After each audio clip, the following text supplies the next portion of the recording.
Good morning and welcome to the ISO Board of Governors General Session Meeting. Please note that all attendees are muted until the public comment portion of the call. We'll give you instructions on how to enter the queue at that time. With that, I'll turn the call over to Board of Governors Chair Mary Leslie. Please go ahead. I'm going to interrupt, sorry. And before we do that, we do have our safety message from Lance Lebrecht, our business continuity manager. So why don't we go ahead and do that first, and then we'll turn it to Chair Leslie. Thank you, Roger. For the next couple of minutes, I'll relay actions needed during a shelter-in-place lockdown, evacuation, or medical emergency. During any emergency response event, audible and visual alarms may go off. A public announcement system may instruct on the situation and next steps, and our ISO staff receive emergency notifications on their phones. If it isn't safe to evacuate due to a hazard either inside or outside the campus, we ask that you stay where you are, seek cover if needed, and wait for further instructions. Additionally, if we need to lock down, we can engage all the doors by using the key with the red placards that you see on the southern-facing wall. Please know that our highly trained security officers will mitigate any threat and keep us all safe. Once we can evacuate, please stay calm and follow ISO staff either through the northern-facing doors on this side that will lead to the visitor parking lot area. Doors to the south will lead us down the hallway, past the cafe, and outside. If you are not feeling well or see a medical emergency, please say something to our ISO staff. We will notify our security officers who are first aid and AED trained. They may call 911 and render aid until first responders arrive. Final note to our visitors, restrooms are through the southern facing doors. Take a right and the signs are on the left. On behalf of the ISO emergency response team, thank you for trusting us with your safety. Thank you, Lance. Chair Leslie.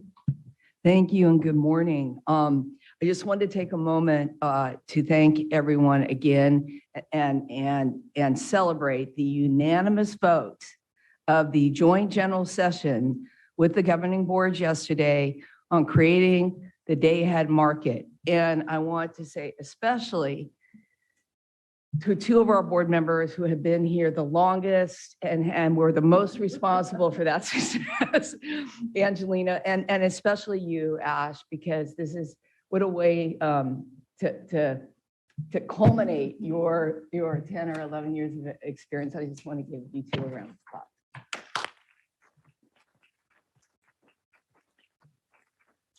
And we graciously accept the shorter agenda today, Roger. Thank you. And let's proceed. I'm honored to follow that with roll call. Chair Leslie. Present. Vice Chair Shori. Present. Governor Bogwat. Present. Governor Borenstein. Present. Governor Galitova. Present.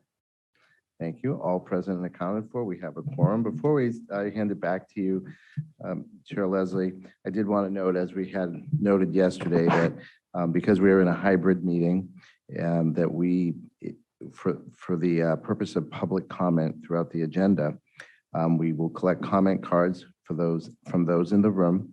We will take those comments first, and then we will move to the operator for virtual attendees and take their comments. And that's the order that we did yesterday, and we will continue to do that as long as we have hybrid meetings. I wanted to make sure everyone was clear on that. So I'll turn it back to you for the agenda, Chair Leslie. Terrific. Agenda item 1, public comment. Any public comment before we begin the agenda? Hearing none, we will move on to item 2. Yeah, let's let the operator open the line. Oh. There's none in the room. I'm sorry. Oh, that's okay. And we'll let the operator open the line to see if there's any public comment online. To our virtual attendees, you can press the raise hand icon on Zoom or #2 on the phone only lines if you would like to make a public comment. And let me just note that these are public comment unrelated to items on the agenda. So it's general public comment in this agenda item.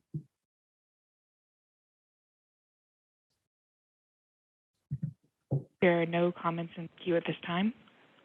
Terrific, thank you. Then we will move on to item number 2, the decision on December 15th, 2022 general session minutes. Thank you, Chair Leslie. Can I have a motion to approve the December 15th, 2022 general session minutes for the Board of Governors? So moved. Jan. I'll second. Thank you. All in favor? Aye. Any opposed? Thank you, Governors. The motion passes. Okay, it's my pleasure to move on to item number 3, the CEO report. Thank you very much, Chair Leslie and governors. I think, as you mentioned at the outset, I think all of us are still just feeling so positive about yesterday's meeting. It was wonderful to have the ISO building filled with colleagues that have been working so hard, and I wholeheartely agree. Your comments about Ash and Angelina, we'll come back to that shortly. I have a number of items I wanted to cover in my CEO report. Of course, yesterday's milestone with the approval of EDAM and the GRC proposal, and of course the wheel-through proposal, also very, very significant. And we're all now very motivated to get to work on the details of implementation. And as we discussed yesterday, also continuing to work with our stakeholders to continue to look for refinements and enhancements to our market design as we move forward, as we always do. So we're committed to that and excited to really roll up our sleeves. And just thanks again to the incredible coalition that came together yesterday. And I think the support from across the West was really, really, really encouraging. Of course, there's a lot more going on as well. I think all of us are aware that over the holidays, just kind of getting right back down to the reliability patch, we had some very, very significant weather, particularly in California. And even earthquakes, right? A lot of disturbance to the distribution system. The weather patterns that came into California were enormously disruptive across the state. Just right here in the Sacramento area, our colleagues at SMUD were dealing with significant impacts on their distribution system. And it was amazing to watch the mobilization, sort of the mutual aid that came together across California to really help out for in some cases, unprecedented conditions. I think it was we were very fortunate that the bulk electric system was very almost unimpacted to a large degree. There was a little bit of high voltage impacts on the interties, but really no disruptions to bulk electric system reliability whatsoever. So we stayed very connected with our peers in the distribution system, but it was really their moment to rally, and they did, I think, a fabulous job maintaining reliability of the distribution system. At the same time, we all know that we've been going through a period back through December and into the new year of extremely elevated natural gas prices in the Western United States. This is a significant concern around affordability, directly impacting rates across the West. We're out here really seeing a real abnormality in terms of the high prices relative to the West of the country. So we've been staying connected with the Federal Energy Regulatory Commission and with folks here in the West, really trying to make sure we have a good, solid understanding of the fundamentals and what's driving the situation, and making sure that we're sort of on high alert just for any irregularities in the market. There is going to be a on-bank meeting held next week. The PUC is hosting that on February 7th, and we will have there will be a representative from the Department of Market Monitoring and the California ISO participating, and I'll be on the dais for that meeting. This is obviously a very concerning issue in terms of the impacts on affordability at the moment. So I know that folks are paying very careful attention to that. At the same time, here in the middle of winter, we're already getting prepared for summer readiness. Neil Miller and the team are sharpening their pencil on what the outlook looks like for the summer and trying to get a handle on the resource stack. We're of course encouraged to a certain degree relative to last year. Obviously, we've had a significant amount of precipitation, snowpack right now in the Sierras at record levels.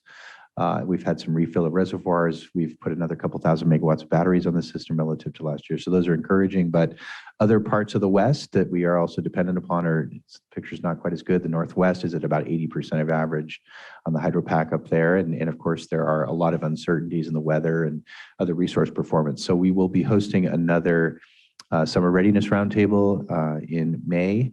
Joanne Serena and her team are busy at work putting that together. We'll, of course, be doing our tabletop exercises and just making sure that as we go into the summer, like we tried to do last year, maximum coordination, maximum infrastructure preparedness, and just being ready for what we know could be another challenging set of summer conditions. So it's a lot of work there on summer readiness.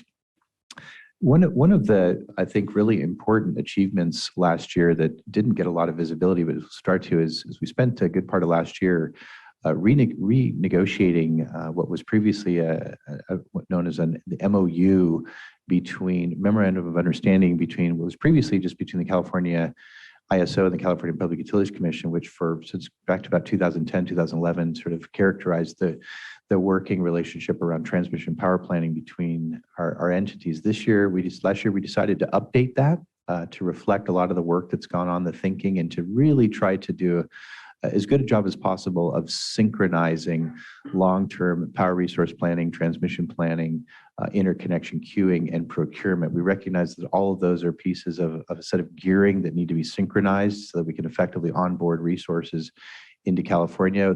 This time, we also brought the California Energy Commission in, and just in December, right before the holidays, we're extremely pleased to see the MOU signed by David Hochschild at the CEC and Alice Reynolds at the CPC and myself. So we've got a new blueprint for state coordination around resource planning, and we're really hoping that this year in particular to put that MOU into practice and for us to really transition from what I've characterized as sort of reactive transmission planning to much more proactive and leading transmission. And in terms of the order of operations, again, Neil and the team we're going to be hearing quite a bit from him this year. Later this spring, we'll be releasing the 2022-2023 transmission plan, which will be the next big installment of infrastructure planning towards the 20-year outlook that we put in place last year.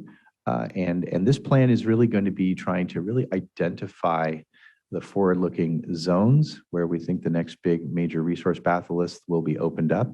And our hope and expectation is that we're going to be using that transmission planning, that forward look, to do a much more effective job of shaping queuing and procurement as well, because we just can't simply be in the place of having to react and then need 5, 7, 10 years to get developed. Transmission is a leading indicator of planning rather than a lagging indicator. And I'm hoping to be here by the end of this next year with a significant improvement in establishing those order of operations. As you saw in my CEO report, I won't go over all the numbers again, but we remember cluster 14, which came in April 2021, right? We had a 373 interconnection requests. I think roughly at least 160, maybe 200 of those are going to come out for additional study. And now we're getting ready for cluster 15, which could have another 300 applications. And this process is just something that just needs to be fundamentally reworked. It's not going to change overnight. But the goal is to now, with the MOU and a real understanding of the need to get ahead of the curve, that we're going to start shaping that forward look rather than reacting to it. And one last thing, I mentioned this yesterday, but just again reiterated, another testament to Neil and his team and Debbie Levine and a lot of folks from the utilities around the way. It was just wonderful to participate in that groundbreaking ceremony for 10 West. Last week or the week before last, I think on the 19th, just fabulous to see all the people that have worked so long. But it's a reminder that transmission does not happen overnight. And you really got to stay ahead of the curve. We got to move because we are going to need this critical infrastructure in the ground to onboard all the renewable energy resources under SB 100. Right? So at the same time, of course, yesterday, a big step forward for both the market design and governance. At the same time, we are completing the assignment that we got last year from Chair Holden, the Appropriations Committee, the ACR 188 report. We'll get a brief out on that later today from Stacy. Her team's been doing a fabulous job really making sure that report does an effective synthesis. She worked with the National Renewable Energy Laboratory to kind of give ourselves an independent look on all the studies. I think that synthesis is coming together nicely. A little bit more work just to take the stakeholder feedback that's coming in, I think, tomorrow, incorporate that in the final draft and get that off to the legislature before the end of February. So good work. Thank you, Stacy, for all the effort. And we mentioned, of course, it was a nice tailwind going into yesterday. I think in the early part of the week, I think Monday, we posted the latest Q4 EIM benefits, bringing the cumulative total Western Energy Imbalance Market benefits to $3.4 billion.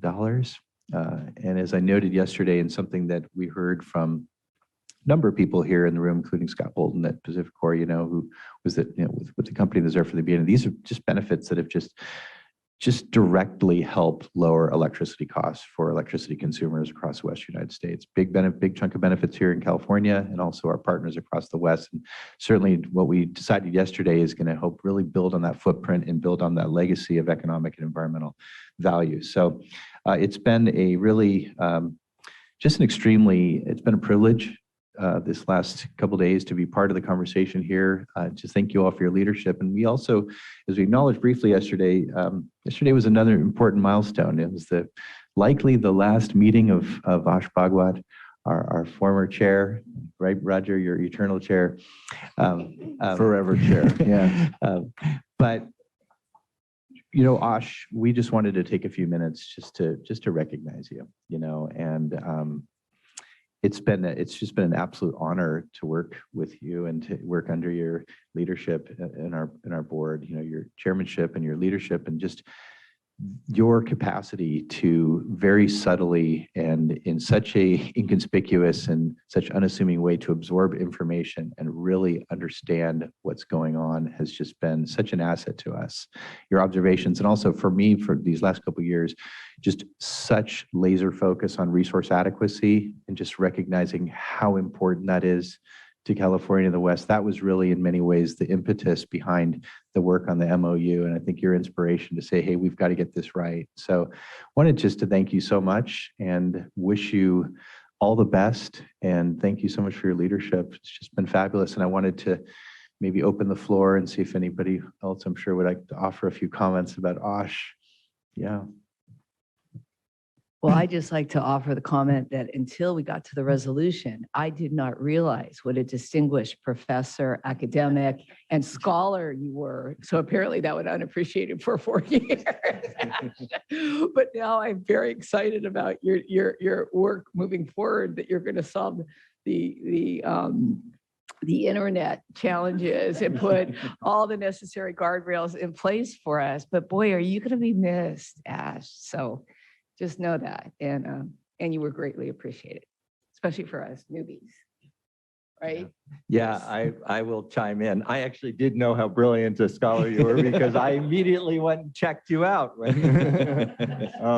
But then I was, which by and large is unrelated to electricity. Ash's career has only had a little bit of energy in it, and he's just incredibly distinguished in so many other areas.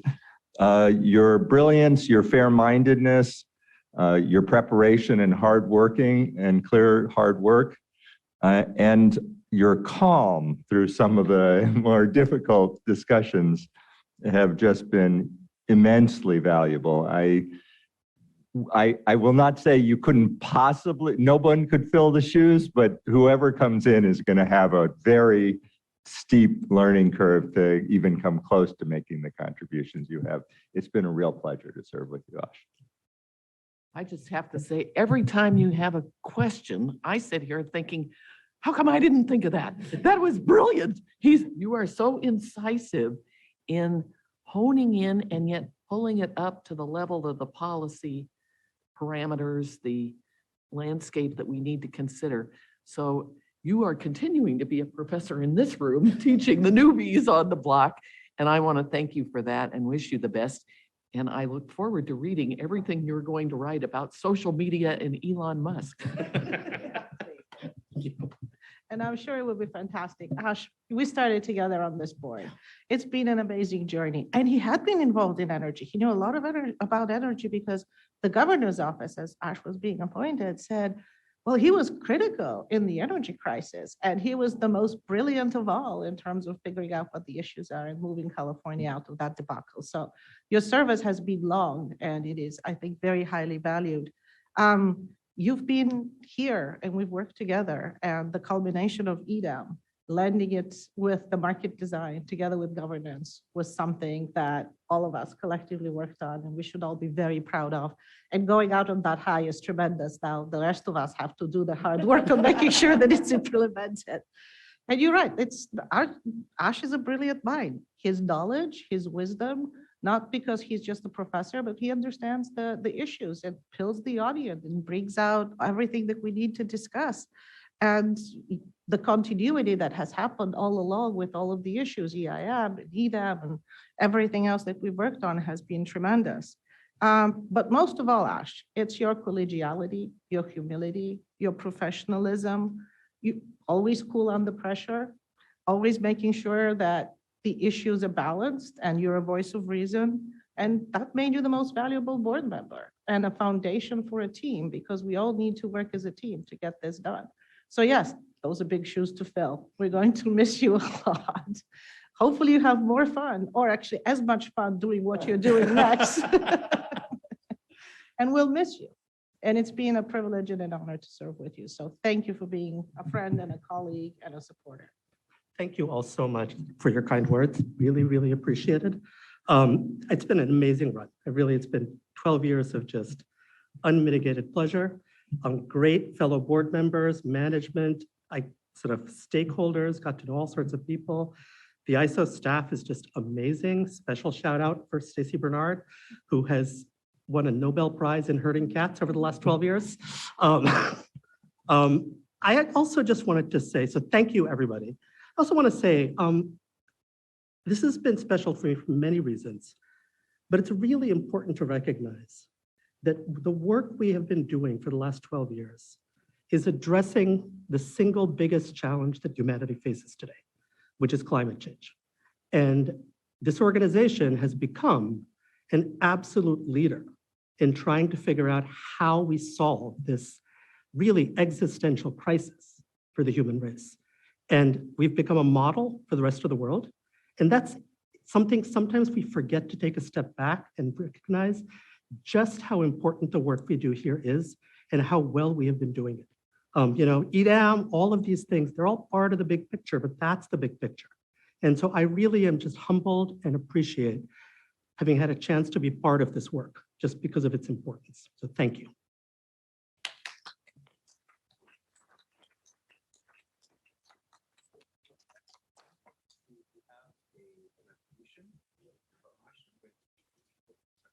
We have a resolution here for Ash. I'm going to hand it to Roger, who is formally in charge of our motions and read resolutions. And Roger, if you could lead that for us, Well, please. this is bigger than the one I had, so this is great. And since I have the mic, I'm just going to take about 3 seconds and personally thank you. I respect you so much, not only as a board member, but as a lawyer, as a professor, and as a person. And I had the honor of presenting in your regulated industries class, and which I just thoroughly enjoyed. It was so awesome to just be there and see you as professor and to try to stand in those shoes for half a moment. You should not assume you're off the hook on that. I would be thrilled. Whereas Ashutosh Bhagwat was appointed to the Board of Governors of the California Independent System Operator Corporation in May 2011 and provided guidance, expertise, strategic insight, leadership, and sound judgment to the board and management team. And whereas Mr. Bhagwat brought a brilliant and distinguished background to the ISO as law professor and legal practitioner, including an undergraduate degree with honors from Yale University and his Juris Doctorate with honors in 1990 from the University of Chicago Law School. Mr. Bhagwat served as a law clerk to the Seventh Circuit of the U.S. Court of Appeals, Judge Richard Posner, and to U.S. Supreme Court Justice Anthony Kennedy. Amongst his many distinguished accomplishments, Mr. Bhagwat has been bestowed a variety of honors in his legal career and is currently a professor of law at the University of California, Davis. Mr. Bhagwat is the author of numerous books, articles, and other publications on a variety of subjects, including constitutional law and the California energy crisis. And whereas Mr. Bhagwat's leadership and guidance as a member and chair of the ISO Board of Governors and his service on the Board Audit Committee and the DMM Oversight Committee significantly shaped and developed the ISO, including the successful development and growth of the Western Energy Imbalance Market and the transition of the ISO to serve as the reliability coordinator for the majority of the Western interconnection. And whereas Mr. Bhagwat over the past 12 years has called upon his many years of experience, insight, legal expertise, and deep understanding of the ISO and Western Interconnect to help guide the ISO through unprecedented challenges while helping to shape and support the ISO through rapid industry transformation. And whereas Mr. Bhagwat has been instrumental in guiding the ISO through significant organizational evolution, including with the search, hiring, and onboarding of a new chief executive officer in 2020. And whereas Mr. Bhagwat has proven to be a valued and collegial member of the board, whose thoughtfulness, dedication, judgment, keen intellect, and integrity have been greatly appreciated and will be missed by his fellow board members, management, and staff at the California ISO. Be it resolved that the California ISO Board of Governors hereby expresses its utmost appreciation and sincerest gratitude to Mr. Bhagwat for his dedicated years of service to the ISO, its stakeholders, and the consumers of California. Board, may I have a motion to approve this resolution? So moved. Second, Second. all in favor? Aye. Thank you. Thank you all. Thank you both.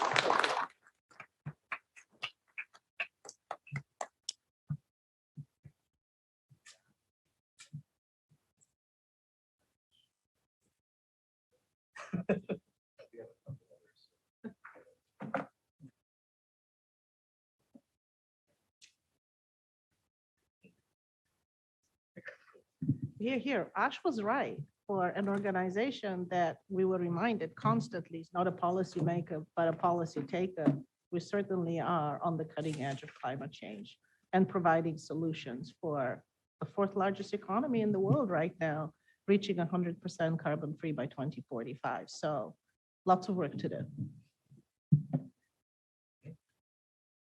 With that, we will now go to item 4, the WEIM Governing Board Chair Report.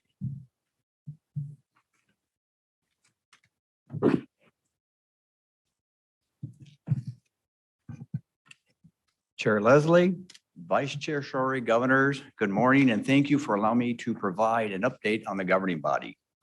My report today will cover the governing body meeting that took place 2 days ago, January 31st. First, I'd like to start off with congratulations to you, Chair Leslie, and you, Vice Chair Shorey, on your new leadership positions on the Board of Governors. And secondly, the governing body extends its appreciation to you, Governor Bhagwat, for your service on the board and your leadership this past year. We recognize the courage it took to approve the original WEIM and the changes and improvements in the WEIM and the governing body during your term on the board. We thank you for your leadership and approval of the governance changes and for EDAM. Moving on to the meeting, Elliot provided a CEO report covering many of the same issues that he just covered, so I won't go into any details. Next, we had the Utah Public Service Commission Chair, Thad LeVar, Chair of the Body of State Regulators, provide an update on BOSHR activities. Chair LeVar covered the 2 approval items yesterday. And since you heard his comments and recommendations that the BOSHR had, I won't go into any details. The other area that Chad LeVar covered were changes in BOSHR representation as a result of the elections from last fall. And so we will see some dynamics there. And as most of you experience, that's a regular ongoing challenge and goes into that education process. And one of the things that they continually, this is a BOSHR, continue to provide comments on, is they appreciate the education and training that goes along so that they can get up to speed to perform their job. Next on our agenda, Vijay Satel, Chair of the Regional Issues Forum, provided an update on RIF. Chair Satel covered the upcoming changes in RIF leadership, and he also covered the meeting that took place last month that they had. And it covered many of the issues. Dame, you heard about the issues pretty much around Dame. And so we'll hear more about that, and we'll see if the RIF decides to provide more input on that process. Afterwards, the governing body received 2 briefings from the market expert, Susan Pope. Susan addressed her written reports on the transmission service and market scheduling priorities and EDAM. You have that in your board packet. And of course, since they were approved yesterday, I won't go into details unless there are questions. And then lastly, at our meeting, we received a briefing from Stacy Crowley on ACR 188. And since you're going to be briefed, decided, well, at your meeting, there's no sense in going into any details. So at this point, that concludes my remarks, and I'm happy to respond to any questions that you may have. No, but I have a comment. Yes. I just want to thank you for yesterday. I think that was a major accomplishment we had together, and that we will always have that. Yeah. And Chair Leslie, I duly note that. you know, I had a chance to speak with John Prescott after the meeting, and he has been there as an original governing body member. And he was very, very expressive in saying that that was absolutely the best meeting that he's had as a governing body member. And it was something special. You mean he didn't like all the pets and the horses and the cats and dogs as much as yesterday's meeting? I'm just joking. No, I know you are, but you know, it took a lot of buildup. It took a lot of It was effort a lot of hard work. of slugging through the mud to get here today. And sometimes I think, you know, as you stated earlier, when you can step back and observe that, you see it. Sometimes when you're in the thick of things, it's just detail. It cannot be overstated how much work the GRC put into the governance and making sure that we had not only a consensus document that everybody supported yesterday, as you saw, but also time-wise, landing it together with the market design. That was a critical objective. Yeah. It worked out, and thanks to everybody and their support for making it happen. And if I may respond, governance was probably the biggest issue. You know, it's one thing to address details, markets. Governance is what gets everyone's attention.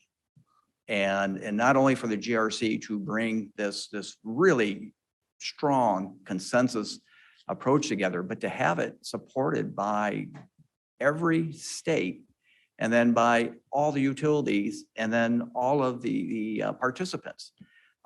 It truly is phenomenal. It's going to be hard to top that. And I think that everyone needs to take their you know, a little bit of a breath and understand how significant it truly is. Yeah.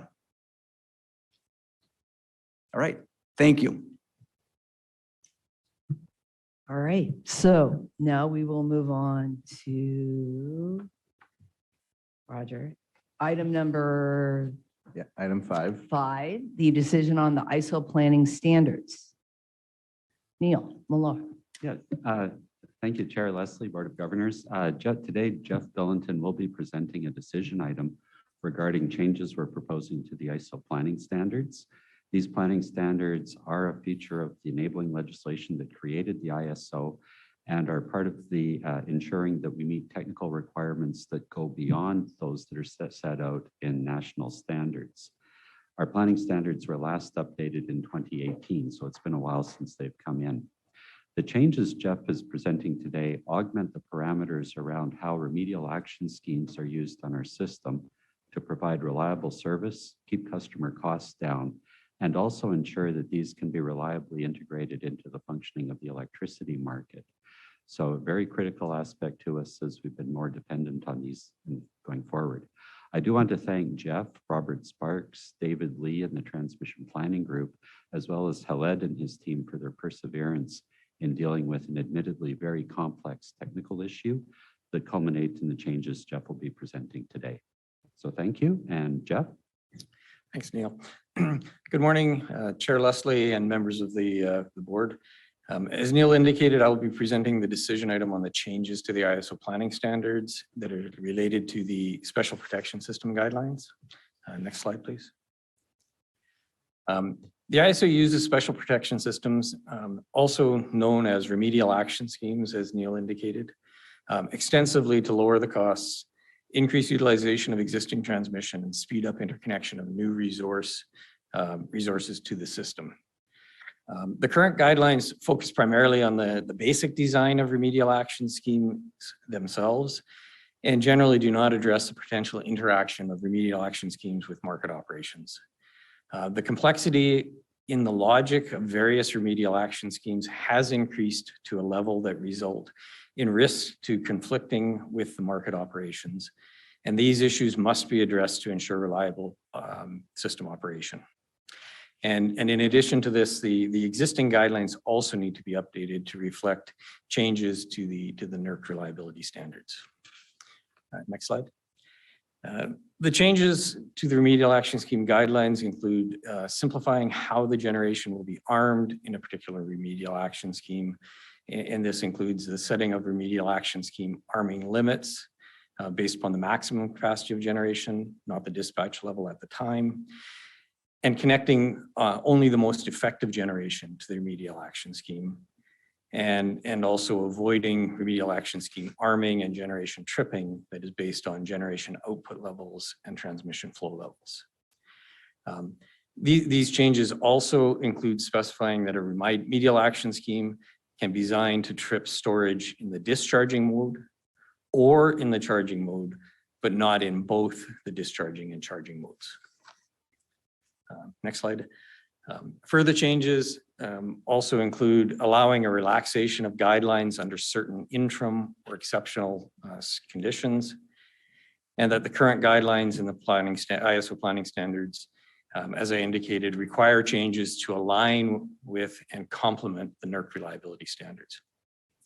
This includes replacing the use of the term special protection systems with remedial action schemes, including in the title of the guideline section within the ISO planning standards, and removing redundant language from the guidelines now that NERC standard PRC 12 has been implemented.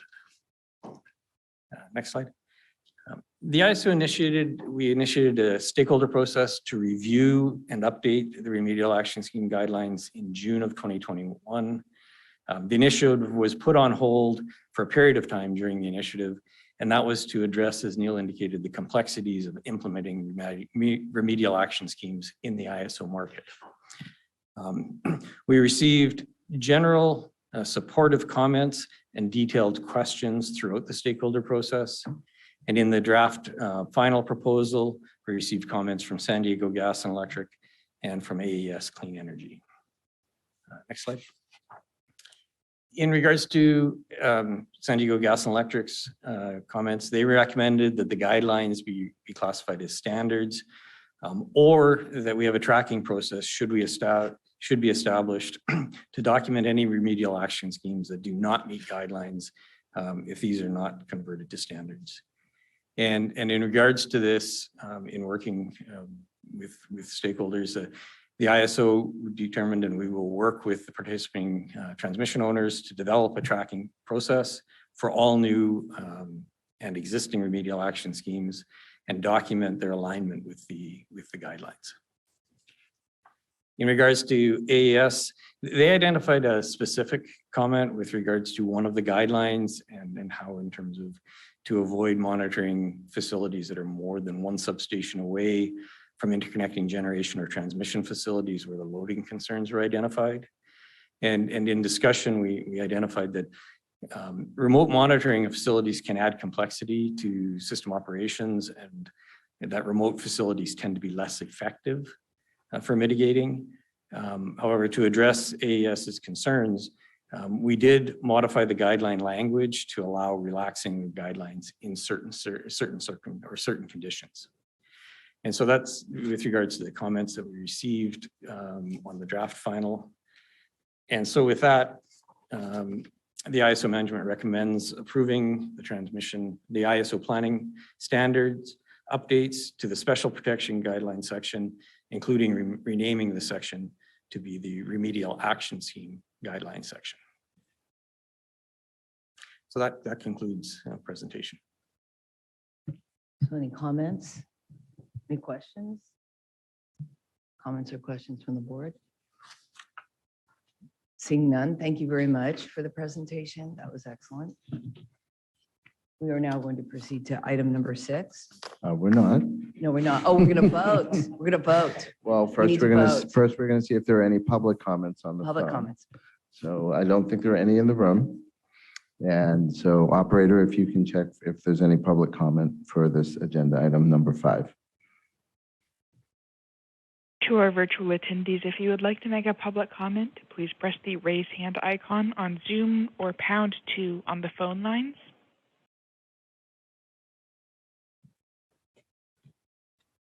There are no comments in queue at this time. As you predicted, Mary. And Yes. exactly, you're amazing.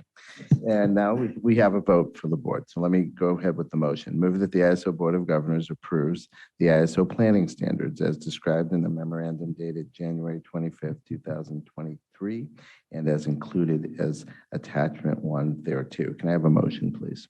So moved, Jan. Second, I'll second. all in favor? Aye. Aye.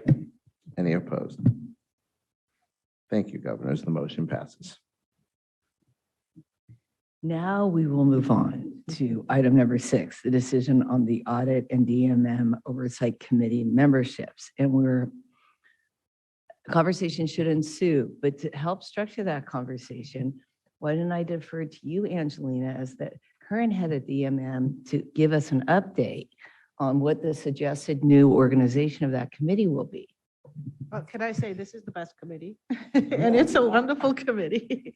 I've been chair of it actually since it started. And it was a committee that was started to ensure that DMM is independent from FERC.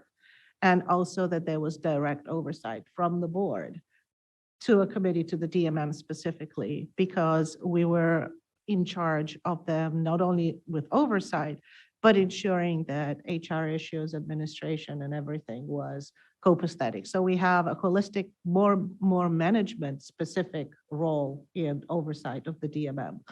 And structuring that and making sure that some of the rough patches with the ISO was smoothed out, which they were. There's a great relationship between the ISO and the DMM in terms of collaboration while still maintaining the independence that's required. And I think we've done a good job. It's on a steady pace. It can move forward and it's ready for new leadership. So I would propose that my fellow committee member, who has done a terrific job, has incredible interest in all DMM issues and can probably run the department himself and knows all the intricacies of the issues that they deal with on a daily basis and understands it backwards, forwards, up and down. Severin Borenstein, pick up the mantle and continue with the leadership of the DMM. So that would be my suggestion. And I would also propose that Are you Shorey- nominating I him am to chair nominating that him committee? to be the chair of the DMM, and I hope he accepts. And will there be other members of the DMM committee? Or just Is it my Severin? pick? Yes, there will be. And I would propose that Jan Shorey, who has joined the ISO with tremendous experience, tremendous insight, and has served enough on the audit committee to know what it's about and to understand the financial issues surrounding the ISO, will contribute greatly to the DMM committee and help round it out and ensure the DMM continues on a path of independence, being more involved in in issues surrounding the energy balance market. They've done a terrific job stepping up and providing more insight and valuable knowledge to all members of the EIM. And they look forward to participating in EDM as well and ensuring that EDM members have the information that they need. So there's a lot of work to do, and Jen is the perfect member to step up and help them do it.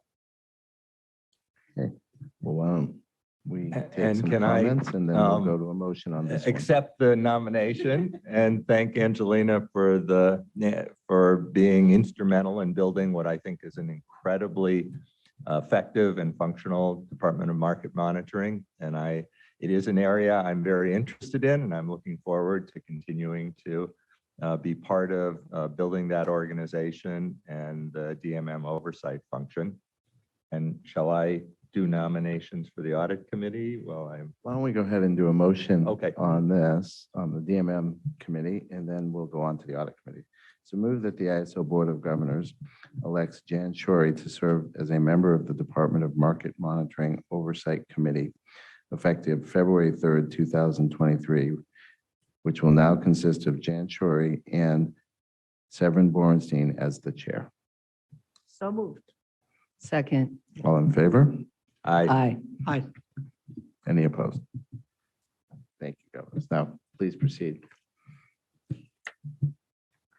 On the audit committee, I would like to nominate Angelina Galitova to chair the committee and Mary Leslie to continue in her role as a member of the audit committee. And well, Oh, for a little while. and Ash continues Aye. for another few hours.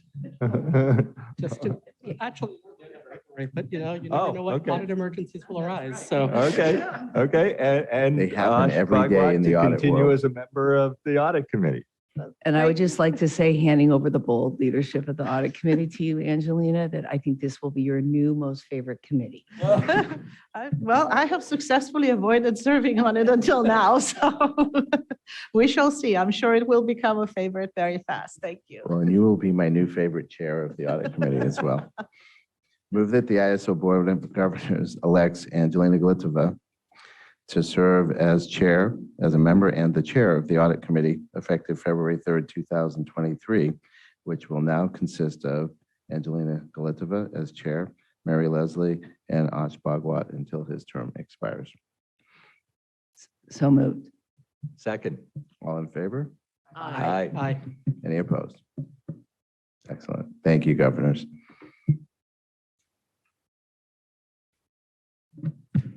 It is now my privilege, correct, Roger, to move on to agenda item 7, which is the briefing on the Assembly Concurrent Resolution 188 with Stacy Crawley, the VP of External Affairs. Stacy.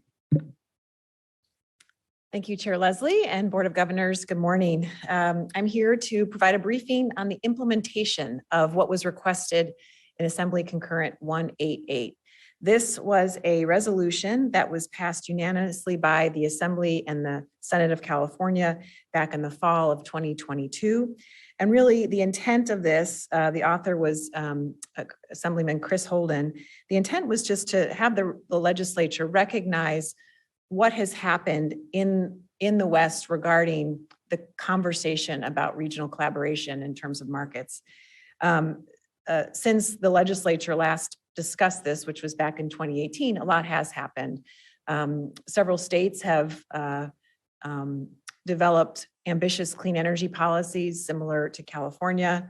Several states adopted legislation requiring their utilities to join a regional transmission organization. Southwest Power Pool has indicated interest in providing these services in the West. And a lot of other things have happened, such as the sort of change in resource mix, extreme weather events, et cetera. So the idea was to gather existing studies and discuss what has happened over the past couple of years so that the legislature can have sort of a go-to to remind themselves of the changes over the past several years. So that's really the intent. The next slide, please.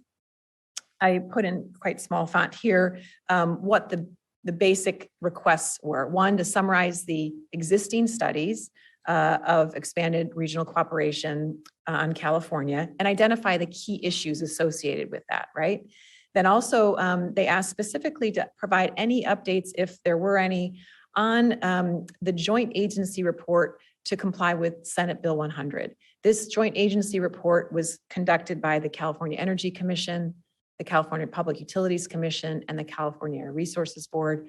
They produced a report in 2021 that laid out really scenarios for how to get to the SB 100 goals. And finally, it did ask to assemble a summary of the existing activities, conversations happening in the West with regards to this. So as Elliot noted in his CEO report, we had thought that it would be best to have a third-party author to assist us in this effort. And along with the other California balancing authorities who were also asked to, we were asked to consult with on this, we opted to contract with the National Renewable Energy Lab to perform this work.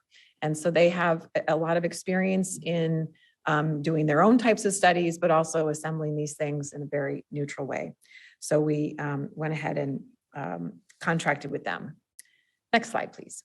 So this is just a visual of what I just said, that the ISO was supposed to consult with the California Balancing Authority. So we did, and this just identifies those balancing authorities. It includes 2 balancing authorities that have footprints outside of the state as well. So Pacific Corp has actually operates in 6 states, but they do have a portion of load in Northern California.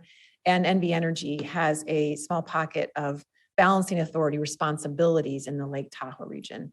But the others you'll recognize: Imperial Irrigation District, Los Angeles Department of Water and Power, the balancing area of Northern California, Turlock Irrigation District, and the Western area, Lower Colorado of the Western Area Power Administration. That's a federal administration that has BA responsibilities in the state.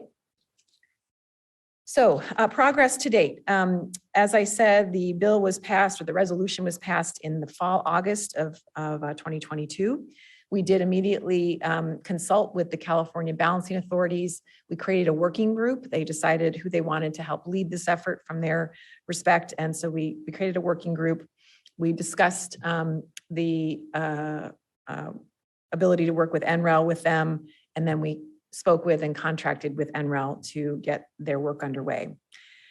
The first thing that we did substantively was actually try to develop a list of studies as requested by ACR 188. So the studies, we knew of some, of course, but we asked the California Balancing Authorities and NREL to help collect a list of studies.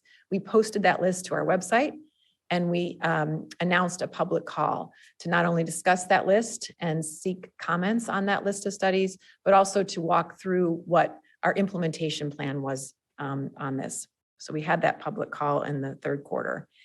And the 4th quarter was really about agreeing that list of studies, and then NREL doing the heavy lifting of analyzing all those studies. They looked at 38 studies that included technical reports, cost-benefit reports, more legal analysis, and some other reports, and began to draft the report when the ISO and the other California balancies reviewed that.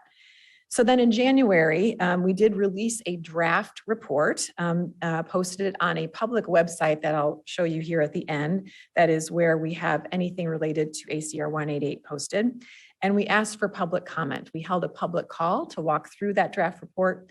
And we, as Elliot said, we are requesting comments by tomorrow, end of day, for any stakeholder that wants to opine on that. And then we will take those comments, refine the report, and NREL will produce a final report to provide to the legislature before the end of February. So just a quick summary of how this report was put together. First, based on the studies, NREL kind of summarized what the key factors were in the value proposition for regional coordination as depicted in these studies. First, climate change and grid stress conditions and extreme weather events. Certainly, there's value in enhanced regional cooperation. State policies and electrification and transportation, and really the growing electrification needs across the West. The transformation of the resource mix that we've seen over the past several years, both in California and throughout the West. And declining planning reserve margins because of that change in resource mix, and really the need to modernize some of the planning reserve policies. So in addition to sort of summarizing the value proposition, we were asked to remark on the other efforts happening around the West in this regard. And so here I just list sort of the categories, but in the draft report, we go into some detail about what these things are. So there's multi-state led efforts, right? This includes organizations like you've heard CREPC, which stands for the Committee on Regional Electric Power Cooperation, and committees such as the Western Interconnection Regional Advisory Board, WIRAB. These have been in place for years, and they are places to discuss topics of mutual interest among Western states, both in terms of reliability and change in resource mix and the gas electric interface, all sorts of things over the years. And they continue to have discussions on these topics. Additionally, there is a sort of well-referenced study called the State-Led Market Study that was produced back in 2020, 2021, that was funded by a DOE grant, and it was requested by states themselves, right? Typically state energy advisors on the behalf of their governor, to really look at the options for regional collaboration in the West. And that study is pretty comprehensive in it, and it is being used quite a bit in this study. But again, it was a state-led effort. And then finally, individual state efforts. I mentioned a couple states, Colorado and Nevada, passed legislation to require their utilities to join an RTO by 2030.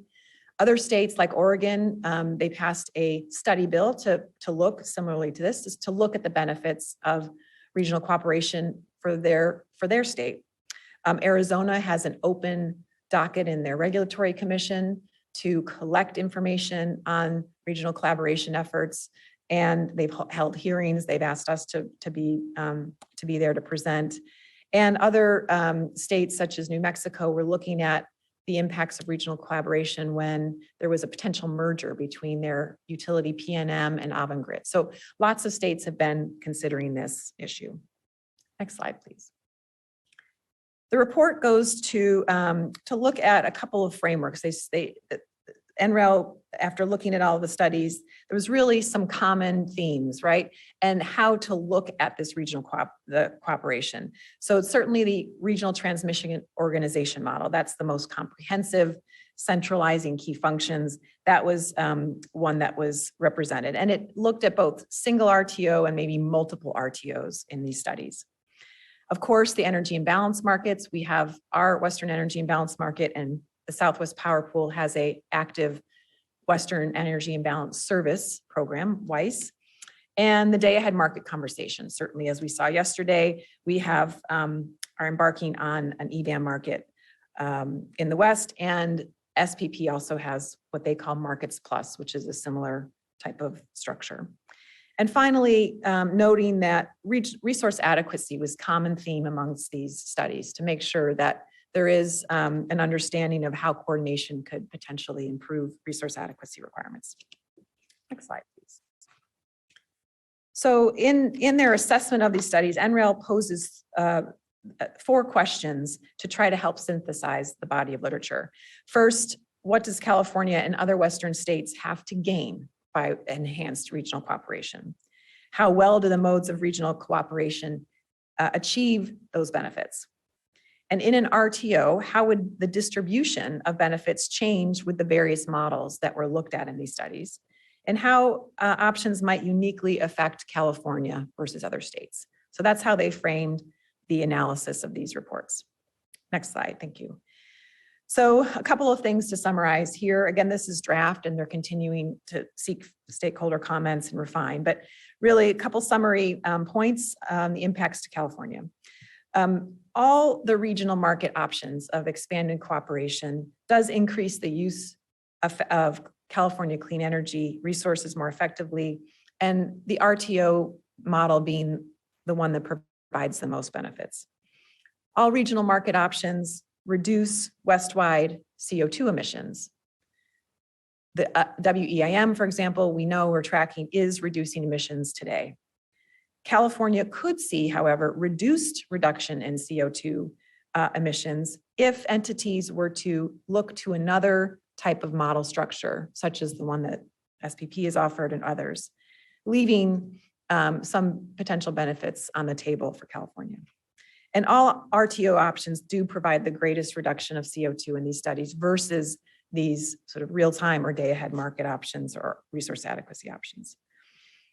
And just noting that one of the specific questions asked in the report was to look at any impacts to California on transmission costs from expanded regional cooperation.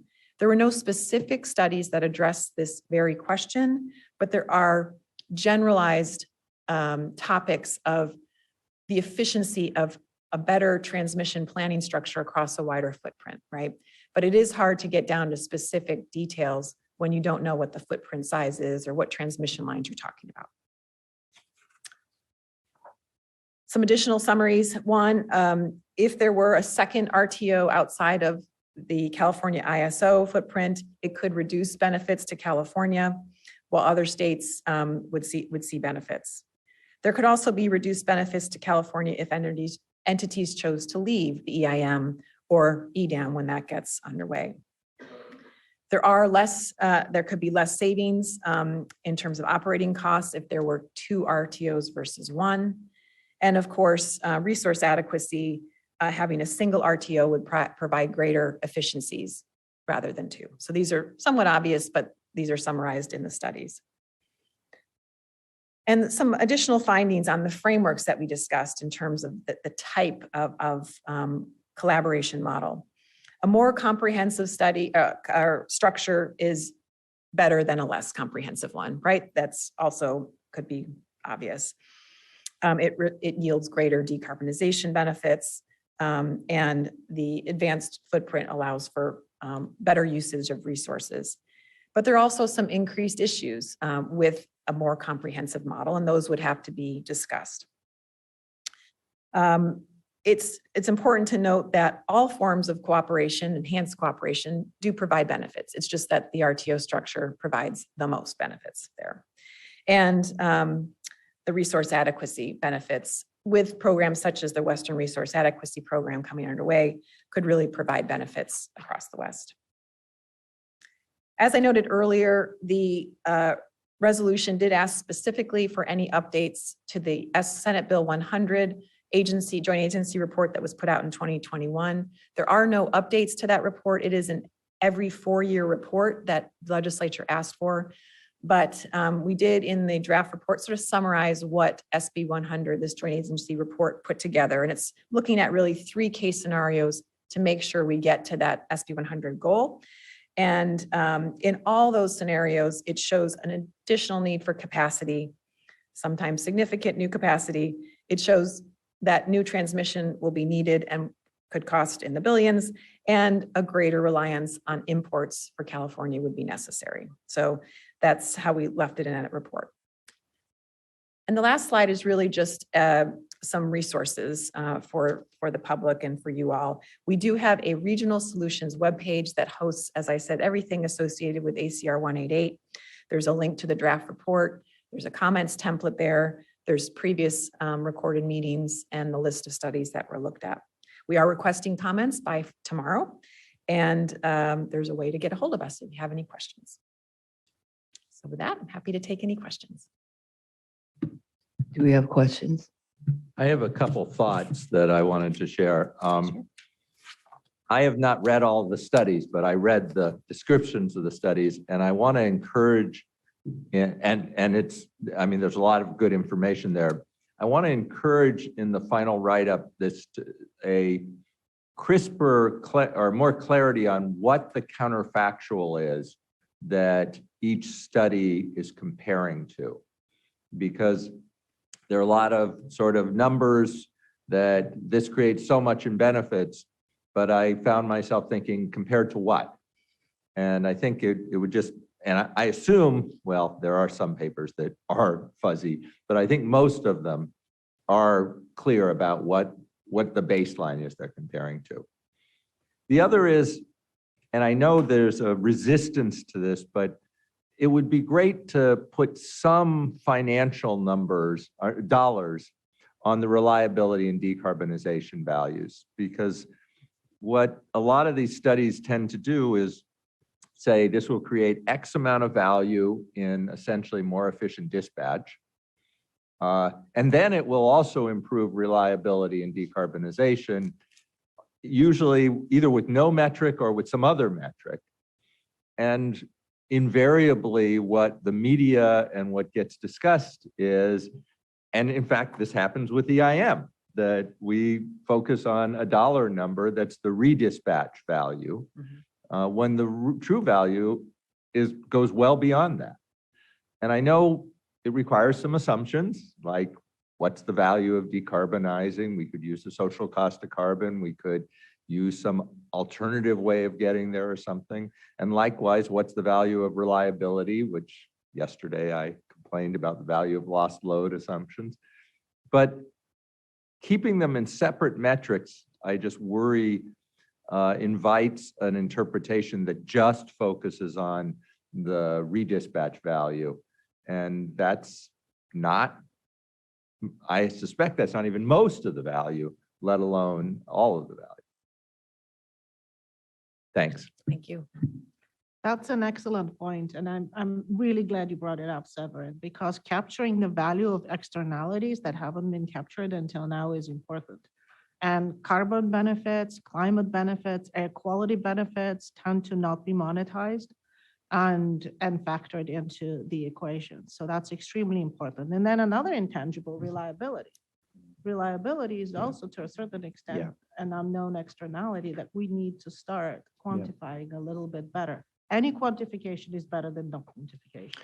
Yeah, I really appreciate the observation. I was just gonna offer one set of thoughts. It's obviously for the existing studies that are out there. You're right, it's kind of a gap in the existing studies. And of course, this project is a kind of a synthesis of existing studies. But I think going forward, Severin, I think you're really putting your finger on something that's going to be really important. And I was, just thinking about last summer, just even how you could even start thinking about that instead of, in addition to kind of value of lost load, carbon pricing, et cetera, just one of the things that starts getting at even the economic value of reliability, which is thinking about last summer, where as we were operating, take September 6th, where we were still operating in the very balkanized environment that we exist today, where even in our CAISO footprint, we were really only looking at what our next day load forecast was relative to our own resource adequacy stack and resource adequacy showings. We had virtually no visibility into what the other balancing authorities could supply because we didn't have good insight into their load resource balance. With EDAM, just as starters, not to mention a full, integrated market, by running the sufficiency test, you're getting that sense of what the entire footprint, where they are in terms of sufficiency. And so you're able to develop much greater confidence that the footprint is sufficient, that there's a security constrained solution for everybody. And two things happen. First of all, individual entities start having more confidence that there's a reliability solution. That increases liquidity because they're prepared to bid their capacity into the market rather than hold on to it. So you increase the supply stack.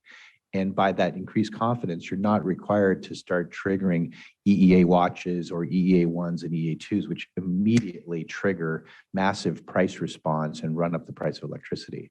So the increased liquidity and the dampening, not only do they support physical solutions, but they reduce the economic costs to consumers. So we're going to try to capture some more of that going forward as well.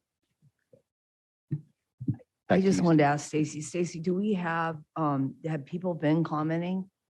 Have you received any comments? I don't think we received any yet. People typically like to wait to the last minute, so Is that right? we're expecting to That'll be see the tomorrow? bulk tomorrow. Today.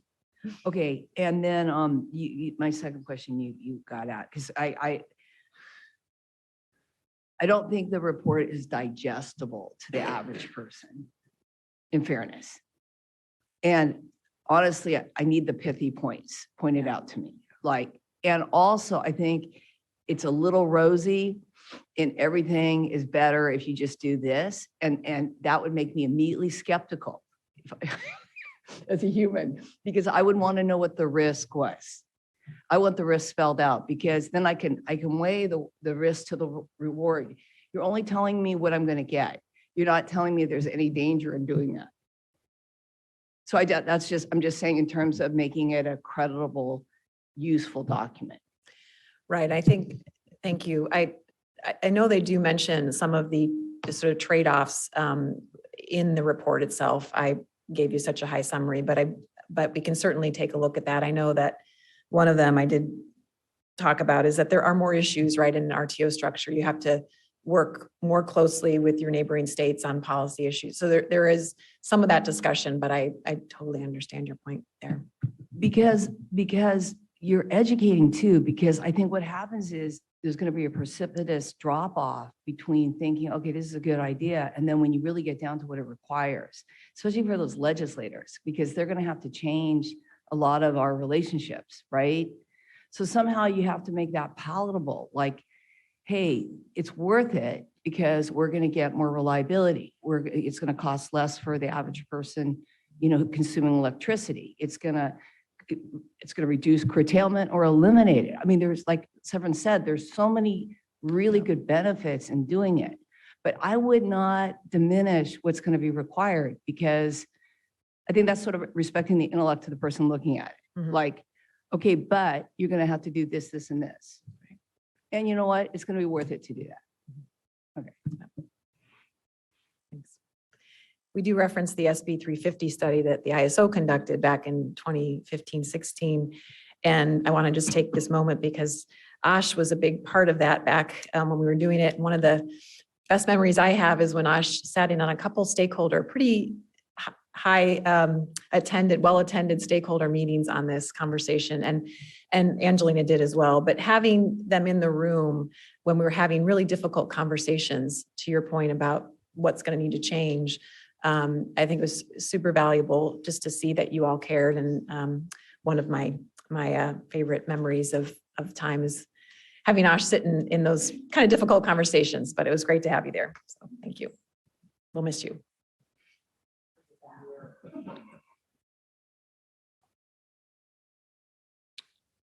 Okay. If there's no more comments from the board, we can seek public comment. Don't see any in the room, but operator, if you can check and see if there is public comment online. Our virtual attendees can press the raise hand icon on Zoom or #2 on the phone lines if they would like to make a comment.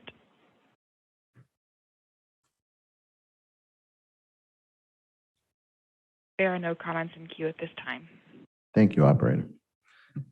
May we proceed, Roger? Please do. Okay. Our last item, item number 8, informal reports. Did everybody get a chance to take a look at the attached reports? And if so, do you have any comments or questions?